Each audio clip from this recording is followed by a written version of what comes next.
예수님은 우리의 기쁨이 되시고 우리의 산 소망이 되시는 줄로 믿습니다. 오늘 귀한 찬양, 은혜로운 찬양, 우리 할렐루야 찬양대가 은혜롭게 해주셔서 너무 감사를 드립니다. 영광의 박수를 한번 하나님께 올리겠습니다. 할렐루야, 할렐루야. 감사합니다. 우리 주변을 돌아보면 우리를 슬프게 하고 우리를 가슴 아프게 하는 사건과 사고들이 많이 있습니다. 그러나 우리를 가슴 아프게 하고 슬프게 하는 사건, 사고만 있는 것이 아니라 우리를 기쁘게 하고 우리를 즐겁게 하고 우리의 입가에 미소를 짓게 하는 그와 같은 사건들도 없잖아 있다는 사실입니다. 그렇기 때문에 세상을 결코 비관적으로 바라보는 것은 좋지 못할 것입니다. 제가 우리를 기쁘게 하는 글을 하나 소개하겠습니다. 우리를 기쁘게 합니다 하는 글입니다. 무거운 짐보따리를 이고 버스에 오르는 연로하신 할머니의 짐을 들어주는 어린 꼬마의 모습은 우리를 기쁘게 합니다. 새하얀 편지 봉투에 쓰인 집 배운 아저씨 고맙습니다라는 말은 우리를 기쁘게 합니다. 다정한 연인이 나누어 먹는 붕어빵에서 올라오는 새하얀 김은 우리를 기쁘게 합니다. 주름진 손으로 손수 맛있는 국과 따뜻한 밥을 지어 내오시는 어머니의 정성은 우리를 기쁘게 합니다. 앞서가던 사람이 버린 휴지를 주워 휴지통에 넣는 꼬마의 작은 손은 우리를 기쁘게 합니다. 힘겹게 뛰어오시는 할머니를 기다린 뒤 의자에 안전하게 앉을 때까지 출발하지 않고 있는 버스 기사의 따뜻한 눈빛은 우리를 기쁘게 합니다. 새벽 기도에서 헌금 봉투를 살며시 내미는 한 할머니의 머리에 앉은 하얀 눈은 우리를 기쁘게 합니다. 늦게까지 시장에서 물건을 팔고 집으로 돌아가는 어머니를 도와 힘차게 리어카를 끌고 가는 어느 남학생의 든든한 뒷모습은 우리를 기쁘게 합니다. 평생 가난하게 홀로 살아온 할머니가 그 금의 현찰을 모 대학교에 기부했다는 기사는 우리를 너무너무 기쁘게 합니다. 여러분 어떻습니까? 이 세상이 안 좋게 보이고 이 세상이 절망적으로 보이는 것이 아니라 작은 모습, 아주 사소한 모습 속에서 볼 수 있는 이 아름다운 모습은 우리를 기쁘게 하는 것이지요. 그렇기 때문에 이 세상은 살만 나는 세상인 듯 합니다. 저는 오늘 말씀의 제목을 하나님을 기쁘시게 해라 하는 제목으로 말씀을 나누고자 하는데, 우리가 살고 있는 이 세상 속에서 사람을 기쁘게 하고 세상을 복되게 하고 세상 속에 미소 짓게 하는 것도 바람직한 삶의 모습이지만, 예수 그리스도를 구원의 주로 믿는 믿음의 사람들, 하나님의 사람들은 세상 사람들을 기쁘게 하는 것은 말할 것도 없지만, 한 걸음 더 나아가서 하나님을 기쁘시게 하고 하나님을 영화롭게 할 수 있는 아름다운 삶이 되어져야 할 것입니다. 그래서 오늘 말씀의 제목을 하나님을 기쁘시게라 하는 제목으로 말씀을 나누고자 하는데, 오늘 본문 속에 보면 하나님을 기쁘시게 하는 아름다운 삶의 모습을 우리에게 가르쳐 주고 있습니다. 하나님을 기쁘시게 하는 삶의 모습은 어떤 모습일까? 저는 오늘 본문 속에서 세 가지 중요한 사실을 우리 성도님들과 함께 나누면서 마음으로 다짐하고 결단하는, 하나님의 음성을 듣는 뜻깊은 시간이 되기를 소망하면서 이 말씀을 나누고자 합니다. 제일 첫 번째, 하나님을 기쁘시게 하는 삶의 모습은 무엇일까? 오늘 본문 속에 보면 육신을 따르지 않고 영적 예배자의 삶을 사는 것이라고 본문은 우리에게 가르쳐주고 있습니다. 이 세상 속에 사는 사람들의 삶의 모습을 보면 육신을 쫓아서 삶을 살아가는 사람이 있고, 하나님의 영을 쫓아서 삶을 살아가는 사람이 있음을 보게 되어집니다. 과연 나는 무엇을 쫓아서 삶을 살아가고 있는가? 나는 어떤 자세로 삶을 살아가고 있는가? 로마서 8장에 보면 사도 바울이 자신의 지난 날을 뒤돌아보면서 구원받은 하나님의 사람으로서 깨닫게 되어진 놀라운 깨달음을 소개하면서 이렇게 말하고 있습니다. 로마서 8장 5절 이하의 말씀입니다. 우리 같이 한번 읽어보겠습니다. 시작. 육신을 따르는 자는 육신의 일을, 영을 따르는 자는 영의 일을 생각하나니, 육신의 생각은 사망이요 영의 생각은 생명과 평안이니라. 육신의 생각은 하나님과 원수가 되나니, 이는 하나님의 법에 굴복하지 아니할 뿐 아니라 할 수도 없음이라. 육신에 있는 자들은 하나님을 기쁘시게 할 수 없느니라.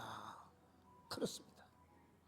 육신에 사로잡혀서 삶을 살아가는 사람, 육신 중심의 삶을 추구하는 사람, 육체적 욕망과 세상의 쾌락을 쫓아서 먹음직한 것을 쫓아가고 보암직한 것을 쫓아가고 지혜롭게 할 만큼 탐스러운 것만을 쫓아가는 사람, 그 사람은 결코 우리 하나님을 기쁘시게 할 수가 없습니다. 왜냐하면 그 같은 삶이 우리 하나님을 대적하는 삶이요 하나님을 외면하는 삶이기 때문입니다. 육체 중심적 삶을 계속 추구하게 되어지면 외적으로는 화려해 보입니다. 아름다워 보입니다. 멋있어 보일는지 모르겠습니다. 하지만 영적으로는 계속해서 피폐해지게 되어지고 하나님과 점점 멀어지게 되어지면서 영적 공허감을 경험할 수밖에 없습니다. 자신의 삶의 의미와 가치에 있어서 자신감이 없게 되어집니다. 결국은 영적 기갈을 경험하게 되어지고 불행한 늪에 빠질 가능성이 많다는 사실입니다. 그래서 오늘 본문 속에서 강조하고 있습니다. 오늘 본문 1절에서 이렇게 말합니다. 그러므로 형제들아, 내가 하나님의 모든 자비하심으로 너희를 권하노니 너희 몸을 하나님이 기뻐하시는 거룩한 산제물로 드리라. 이런 너희가 드릴 뭐라고요? 영적 예배니라. 그렇습니다. 우리 인간의 몸이 육신의 욕망과 쾌락을 쫓아서 행동할 것이 아니라 우리 하나님이 기뻐하시는 거룩한 산제물로서의 삶이 되어질 것을 말씀하고 있습니다. 여기서 산제물이라 그랬는데 이 산제물이라고 하는 말은 생명 있는 우리 그리스도인들, 구원받은 하나님의 사람들이 살아있는 자신의 몸으로 하나님의 선한 사역을 위하여 헌신하고 봉사하는 삶을 나타내는 말씀입니다. 세상 속에서 선한 사마리아인이 되어지고 행동하는 실천자가 되어져서 세상 속에서 아름답게 사명을 감당하는 삶이 우리 성도들의 삶이어야 한다라는 거지요. 그렇습니다. 우리의 삶은 결코 세상 속에서 세상과 짝하여 살고 세상 속에서 세상에 묻혀 사는 사람들이 아니라 이 세상 속에서 하나님의 사람으로 영적 제사를 드리고 영적인 존재로서 하나님을 드러내는 삶이 되어져야 하는 것이죠. 아마 역사 속에서 아주 찬란한 이름으로 나타났던 오페라 가수 제롬 하인즈라는 사람을 아시는 분들이 많을 것입니다. 이 제롬 하인즈라고 하는 사람은 그야말로 대단한 인기를 온몸으로 누렸던 사람이었습니다. 세계적인 오페라 가수로서 많은 박수를 받은 사람이었습니다. 그런 대스타가 되고자 많은 노력을 했습니다. 피눈물을 흘리면서 스타의 반열에 오르게 되어졌는데 대스타의 반열에 오르고 난 다음에 공허감에 빠지게 되어집니다. 내가 이걸 얻으려고 이렇게 했단 말인가. 그래서 자신에게 밀려드는 공허감 때문에 죽고 싶은 상황에 빠지게 되어졌다라는 거예요. 어느 날 삶의 의미와 목적을 상실한 채 TV를 켜놓고 TV 앞에 넋이 나간 사람으로 앉아 있었다고 합니다. 그런데 마침 켜놓은 그 TV 브라운관에서 나오는 이야기가 세상적인 것이 아니었고 빌리 그레함 목사님의 전도 집회 상황이 나오게 되어지는데 이 전도 집회 상황 속에서 한 가수가 나와서 노래를 하는데 이 가수의 노래가 자신의 가슴에 그대로 밀려오면서 감동이 되어졌습니다. 완전히 하나님의 영에 사로잡혀서 찬양을 하는데 자신이 부르는 대스타로서의 모습과 전혀 다른 행복한 모습으로 찬양을 하는데 거기에 완전히 그만 빠져버리게 되어집니다.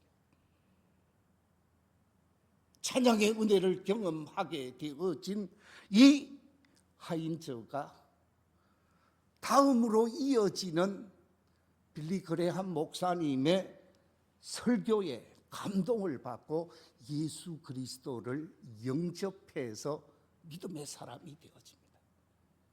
그리고 믿음의 사람이 되어지고 난 이후 신앙이 깊이 있게 들어가면서 스스로가 결단하게 되었습니다. 나는 내 명성을 위해 노래하지 않겠습니다. 내가 많은 돈을 얻기 위해 노래하는 사람이 되지 않겠습니다. 내게 노래할 수 있는 재능을 주셨기에 나는 내게 주신 이 재능으로 하나님께 영광을 돌리는 삶을 살겠습니다. 다짐을 하게 되어집니다. 이런 다짐 속에서 그 당시 최고의 오페라가 상영되어졌던 오페라 극당 뉴욕 메트로폴리탄에서 자신을 주연으로 캐스팅하게 되어집니다. 계약을 하고 대본을 가지고 연습에 들어가게 되어졌습니다. 엄청난 돈을 받고 주연 배우로서 오페라 가수의 역할을 하게 되어지는데 대본에도 없는 내용을 감독이 요구했다고 합니다. 감독이 요구한 것은 어느 한 대사 속에서 입에 담을 수 없는 욕을 하라는 요구였습니다. 대본에도 없었기 때문에 고민할 수밖에 없었습니다. 감독은 그 상황 속에서 아주 클라이막스에 사람의 감정을 자극하기 위해서 엄청난 욕을 요구했는데 자신이 이 대본의 주인공으로서 한 사람의 신앙인으로서 여기에서 욕하는 것은 바람직하지 않겠다고 판단을 했는데 감독은 욕을 하라고 요구를 합니다. 시간을 얻어서 고민하다가 제가 이 요구가 받아들이지지 않으면 제가 이 역할을 포기하겠습니다. 그러면서 자신이 맡은 배역을 포기하게 되어집니다. 결국은 배역으로부터 제외되어지고 수십만 달러의 계약 불이행에 계약금 파기가 되어지면서 많은 돈을 지불하고 그 오페라 가수의 주연을 포기하게 되어졌다고 합니다. 그런데 중요한 것은 그렇게 입에 담을 수 없는 쌍욕을 요구한 감독의 요구를 거부하고 그 뉴욕 거리를 거닐게 되어지면서 마음으로부터 밀려오는 기쁨, 즐거움, 환희, 이거는 그 어떤 것과 비교할 수 없을 정도로 기쁨이 차고 넘치더라는 거예요. 뉴욕 밤거리를 걸어서 자신의 집으로 돌아오면서 자신이 은혜받은 찬양을 그 길거리 듣는 사람 없지만 자신이 하게 되어지는데 그 찬양이 우리 찬송가에 들어와 있는데 94장입니다. 이 94장 가사가 이렇습니다. 주 예수보다 더 귀한 것 없네. 이 세상 부귀와 바꿀 수 없네. 영죽을 내 대신 돌아가신 그 놀라운 사랑 잊지 못해. 세상 즐거움 다 버리고 세상 자랑 다 버렸네. 주 예수보다 더 귀한 것 없네. 예수밖에 없네 하는 찬양입니다. 우리 이 찬양 한번 1절만 같이 한번 불러보겠습니다.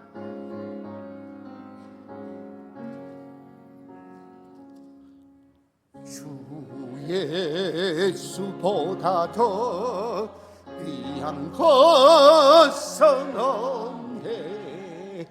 이 세상 부귀와 바꿀 수 없네. 영주건 내 대신 돌아가신 그 놀라운 사랑 잊지 못해. 세상 즐거움 다 버리고 세상 자랑 다 버렸네. 주 예수보다도 귀한 것은 없네. 예수 밖에는 없네. 할렐루야. 그렇습니다. 우리가 하나님의 영에 이끌려 살면서 거룩한 산 제물로 삶을 살아가는 것, 이것은 곧 영적 예배자의 삶이요, 구별된 삶이요, 하나님을 기쁘시게 하는 삶이지요. 바로 오늘 예배를 드리는 우리 모든 성도들이 육체 중심적 삶을 살아가는 것이 아니라 영적 예배자로서 일상의 삶을 살아가면서 하나님을 기쁘시게 할 수 있는 복된 성도들이 다 되시기를 주의 이름으로 축원합니다. 두 번째, 하나님을 기쁘시게 하는 삶은 어떤 삶인가?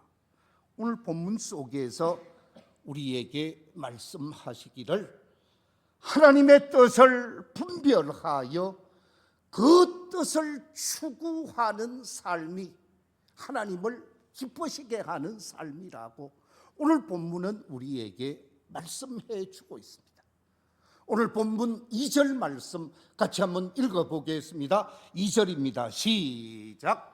너희는 이 세대를 본받지 말고 오직 마음을 새롭게 함으로 변화를 받아 하나님의 선하시고 기뻐하시고 온전하신 뜻이 무엇인지 분별하도록 하라. 아멘. 그렇습니다. 오늘 말씀 속에 보면 이 세대를 본받지 말아라 그랬습니다.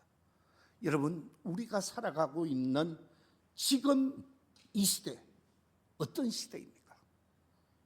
우리가 삶을 살아가고 있는 지금 이 시대는 육체 중심적 삶을 살아가고 있습니다. 눈에 보이는 것 중심적 삶을 살아가고 있습니다.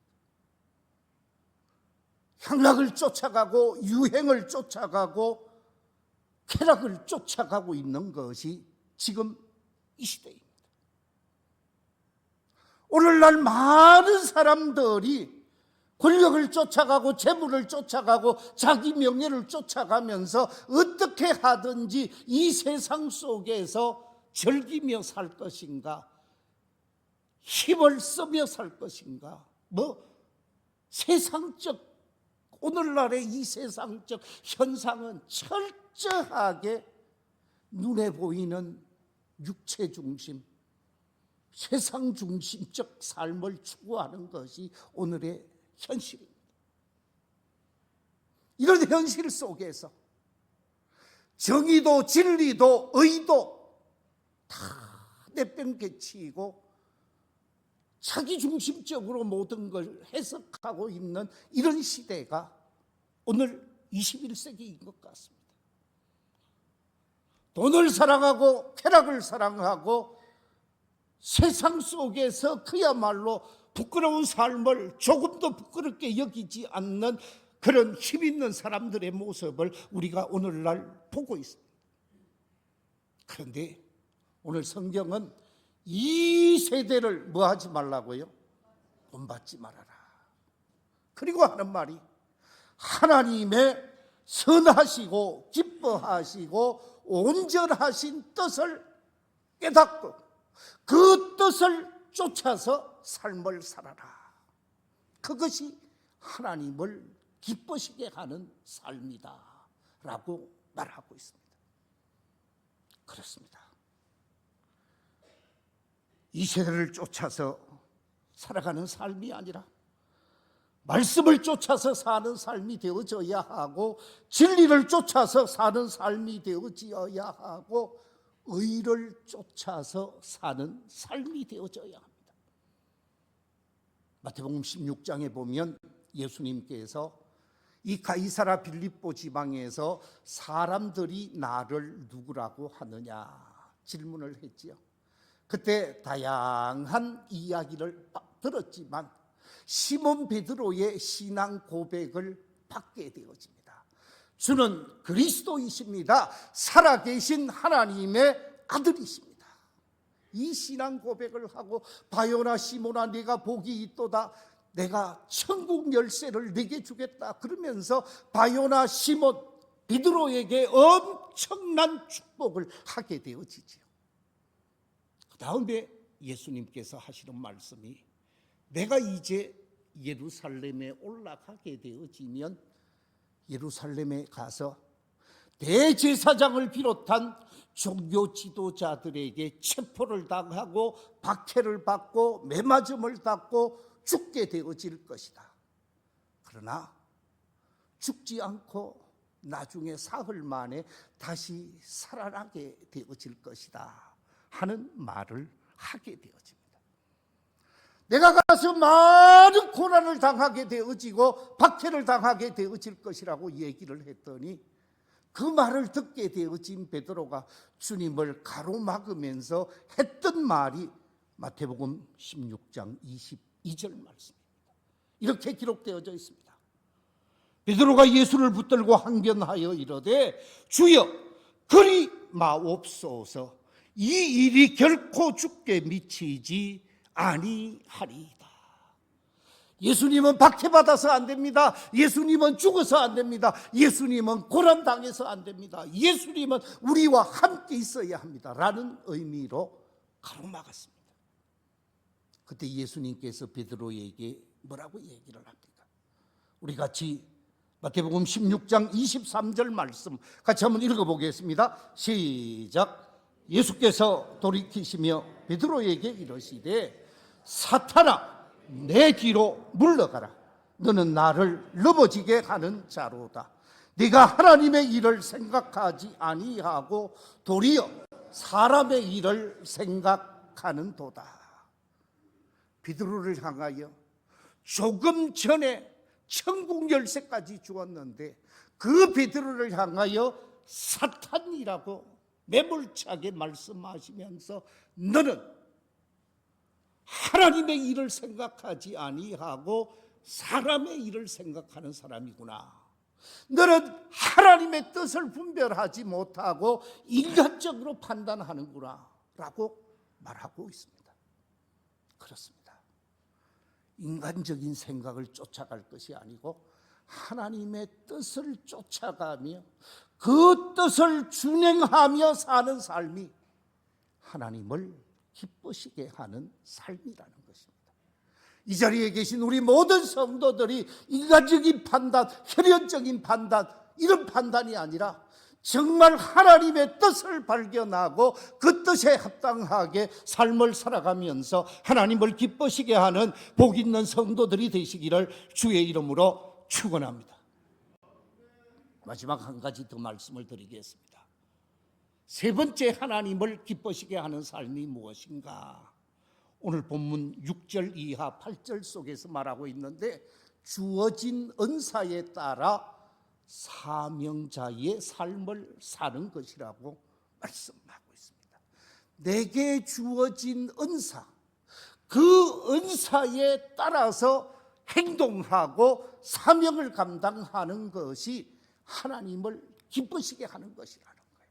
오늘 본문 6절 이하의 말씀 같이 한번 읽어보겠습니다. 시작. 우리에게 주신 은혜대로 받은 은사가 각각 다르니 혹 예언이면 믿음의 분수대로, 혹 섬기는 일이면 섬기는 일로, 혹 가르치는 자면 가르치는 일로, 혹 위로하는 자면 위로하는 일로, 구제하는 자는 성실함으로, 다스리는 자는 부지런함으로, 긍휼을 베푸는 자는 즐거움으로 할 것이니라. 우리는 다 은사가 다르다라는 거죠. 그 다음에도 계속 설명을 이어가고 있습니다만은 우리 몸에 많은 지체가 있는데 그 지체가 각양 다른 역할을 하는 지체라는 거죠. 내게 주어진 은사대로 내 은사에 맞게 행동하고 내 은사에 맞게 생활할 때 그것이 곧 하나님을 기쁘시게 하는 것이라는 것입니다.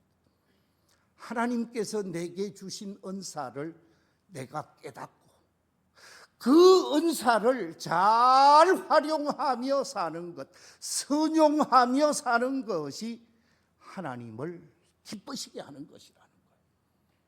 만약에 내게 주어진 은사를 묻어두고 감추어두고 선용하지 않는다면 하나님께서는 책망할 수밖에 없습니다.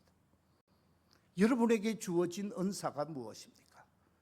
여러분 각자에게 주어진 그 은사를 가지고 가정 속에서, 사회 속에서, 직장 속에서, 교회 속에서 은사를 잘 활용하십시오. 그것이 곧 하나님을 기쁘시게 하는 것입니다. 마태복음 25장에 보면 하나님께서 은사를 주셨는데 그것을 땅에 감추어 둔 한 종이 있었습니다. 그 사람은 한 달란트 받은 종이었습니다. 이 한 달란트의 가치가 엄청난 가치입니다마는 그것을 활용하지 아니하고 땅에 묻어두었습니다. 결산할 때 주인이 뭐라고 얘기를 합니까? 마태복음 25장에 보면 26절 이하에서 이렇게 말합니다. 그 주인이 대답하여 이르되 악하고 게으른 종아, 나는 심지 않은 데서 거두고 해치지 않은 데서 모으는 줄로 네가 알았느냐? 그러면 네가 마땅히 내 돈을 치리하는 자들에게나 맡겼다가 내가 돌아와서 내 원금과 이자를 받게 하였을 것이니라 하고 그에게 그 한 달란트를 빼앗아 10달란트 가진 자에게 주라. 무릇 있는 자는 받아 풍족하게 되고 없는 자는 그 있는 것까지 빼앗기리라. 그러면서 덧붙이는 말씀이 이 무익한 종을 바깥 어두운 데로 내쫓아라. 거기서 뭐 한다고요? 슬피 울며 이를 갈리라. 비참한 결말을 말하고 있습니다. 그런데 5달란트 받은 종, 2달란트 받은 종이 자기에게 주어진 그 재능 달란트를 잘 활용했을 때 마태복음 25장 21절 23절에서 이렇게 말하고 있습니다. 그 주인이 이르되 잘하였도다 착하고 충성된 종아, 네가 적은 일에 충성하였으며 내가 많은 것을 네게 맡기리니 네 주인의 즐거움에 뭐할지어다 참여할지어다. 이런 축복, 이런 하나님의 은총을 입는 저와 여러분이 되시기를 주의 이름으로 축원합니다. 말씀을 맺겠습니다. 하나님을 기쁘시게 하는 것이 세상에서 비상하고 거룩함으로 세상에서 비상하는 것입니다. 하나님을 기쁘시게 하되 어떻게 할까? 제일 첫째가 뭐라고 그랬습니까? 세상적이지 않고 영적 예배자의 삶을 사는 것이라.